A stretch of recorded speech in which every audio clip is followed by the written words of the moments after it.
This is a video by Dana Hatchett about color relativity and color interaction.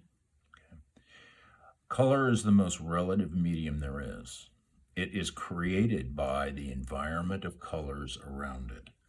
In this particular composition, we have kind of a light brownish gray and a light green, and I have a black line in there to kind of put a reference point. I'll explain why. So you can look at the black line and see when I put the other colors down how this is working. Okay, now I'm going to come in with some other colors here. Okay, the yellow.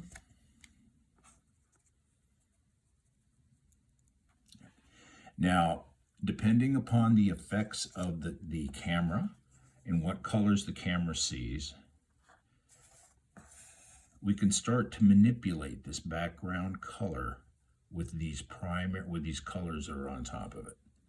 Now, when I look at this with my eyes, and with the camera it's seeing something a little different, you get a purplish kind of gray over here and a different gray over here, okay? Now let's watch what happens when we build up a little optical tension. And the optical tension is put in there by the fact of focusing on these stronger, more dramatic colors, focusing on the line between them, okay? Now, I'm going to start to move this across, and let's see if we can start to get a change in the effect of the background color. Can you guys see a change in this background color? Is it becoming different? Notice how this one now is a different color than this one, okay? Now, the reason I have the black line in here is if you, with your eye, focus on the black line and not look at the color lines in the corner of your vision, utilizing peripheral vision and the cones in your eyes, they will start to move. I don't know if that's working for you, okay? It works for various people at different times, okay? So let's try it a little more here. Okay, I'm going to move this one over and this one over. It's almost erroneous to give names to these colors because they are going to keep shifting around. Okay, now when I'm doing this, what I'm seeing is I'm seeing purple on this background plane here. Can you guys see that? I think you can see that a little bit. It's a different purple than I'm seeing with my eyes, but it's still there, okay? Okay. Color is created by the environment it's in. And the really good news is, when we look at color directly, our eyes are very, very prone to take on this ability and work with it because our minds have this capacity. So by doing this, it allows us to see it more clearly, okay? Right. Now, I'm not inside the mind of everyone who's looking at this, but to a certain degree, this will start to work for you, okay? I see like a purple line. Like a purple line coming through here? No, it just, when you moved it, I didn't see it anymore, next to the green and the yellow. Now, let me just move this over, and while you're looking at this whole thing, look at it while I'm moving it, and notice what is happening to the color. I see darker on the left when you're doing that. Can you guys see that? Okay, let's move it a little closer. I'm going to move it back this way. Now, why does this happen? The green and the purple help to create this background kind of brownish gray. The green and the purple are parent colors, and the child color is the background color, okay? Because it's dependent on the parent? It's dependent on the parent colors, or it is dramatically affected by the parent colors. Okay. Okay? Are you going to use another background now? Yeah, let me try another background, guys, okay?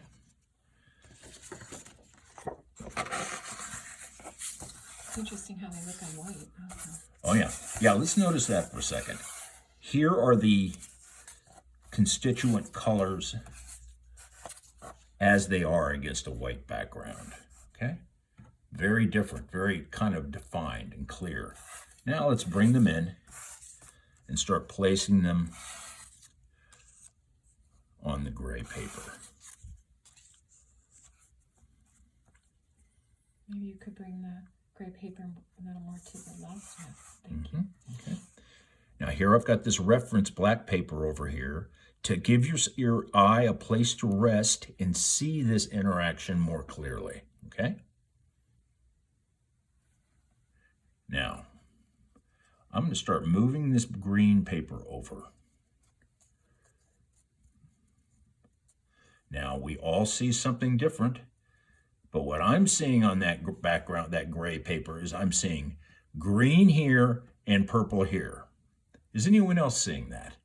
Or the purple that's on this side, okay? Let's see what happens over here with the yellow. Okay. Now, by just watching the screen, notice what starts to happen to the colors that are on the sheet of paper. Do you see them change, folks? Can you see them change a little bit? Okay. Now, if you're starting to see a little bit of change in the colors, and this is on a camera, and then it's also being replicated on your computers, you could imagine, just imagine how interesting and curious this is in person. Okay. Now, I think the reason we don't see colors changing and moving around in the world is because we immediately give them a verbal title. We say, that's a yellow, that's a purple, that's a gray. But if we just look at them and allow our eyes to do what all of our eyes have the capacity to do, we can start to see how it changes. Okay? And try a different color. This is a more brown, medium gray.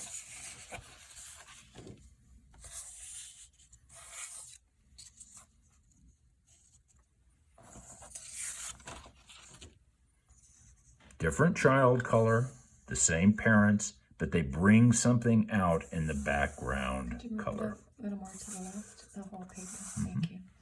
Okay. All right. I see the farthest left being a lot dark, quite a bit darker than the farther right. Mm-hmm. And I see kind of a line between the green and the purple. Now here's another little catch for the listeners. If you look out here, and this is a very good technique with paintings, with optical paintings, with almost any kind of artwork, if you focus out here and say this is the painting, then while you're looking at seeing this as the painting, what happens on the inside in here is increased and enhanced. Can you see that? More concentrated. More concentrated. What it is when we look directly at something, we're doing what we always do with the things we look at. We look at things in order to identify them.